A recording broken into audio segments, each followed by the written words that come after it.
વડોદરાના અવાજ ન્યૂઝમાં આપનું સ્વાગત છે। સમાચારમાં વાત કરીએ તો ગોરવા વિસ્તારમાં આવેલી શિવશક્તિ જય અંબે અને ગણેશ સોસાયટીના રહીશો છેલ્લા લાંબા સમયથી પીવાના શુદ્ધ પાણી માટે વલખાં મારી રહ્યા છે। વારંવારની રજૂઆતો અને તંત્રના પોકળ આશ્વાસનોથી કંટાળેલા સ્થાનિકોનો સંયમ આખરે તૂટ્યો છે।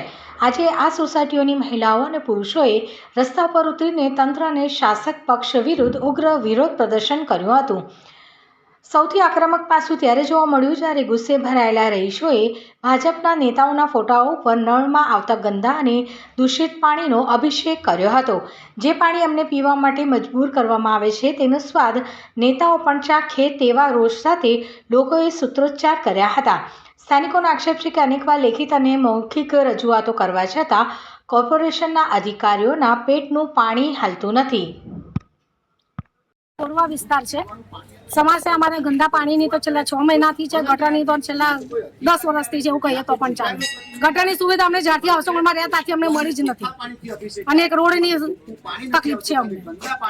અમે ગંદા પાણી કોર્પોરેટર ને એમએલએ ઉપર અભિષેક કરીને કર્યો છે અને માટલા ફોડ્યા છે। વોટ કોઈને આપવા જ નથી, અધર કોઈને બી નથી આપવા। ભાજપ કોંગ્રેસ તો નહીં પણ અધર કોઈને બી નથી આપવા, વોટ જ નથી આપવા। મારીને ભગાડીશું એમને। ઓકે, એટલે માટલા ફોડીને આજે વિરોધ કર્યો છે? હા, માટલા ફોડીને વિરોધ કર્યો છે। આવો વિરોધ તો અમે 150 વાર કર્યો છે, એકવાર નથી કર્યો। પણ તો હાઉસિંગ બોર્ડમાં કોઈ આવવા તૈયાર જ નથી, તો વોટ લેવા કેમ આવો છો? આયા તો મારીશું અમે એમને। નેહાબેન વડોદરા મહાનગરપાલિકાના ઇલેક્શન વોર્ડ નંબર 11 ની અંદર આવેલી જય અંબે સોસાયટી, શિવશક્તિ સોસાયટી અને જય ગણેશ સોસાયટીના તમામ માતા બહેનો આજે અહીંયા વિરોધ પ્રદર્શન એટલા માટે કરવું પડ્યું છે કે છેલ્લા 6 મહિનાથી આ વિસ્તારની અંદર દૂષિત પાણી આવે છે। છેલ્લા 6 મહિનાથી પીવાલાયક પાણી નથી આવતું, પૂરતા પ્રેશરથી પાણી નથી મળતું।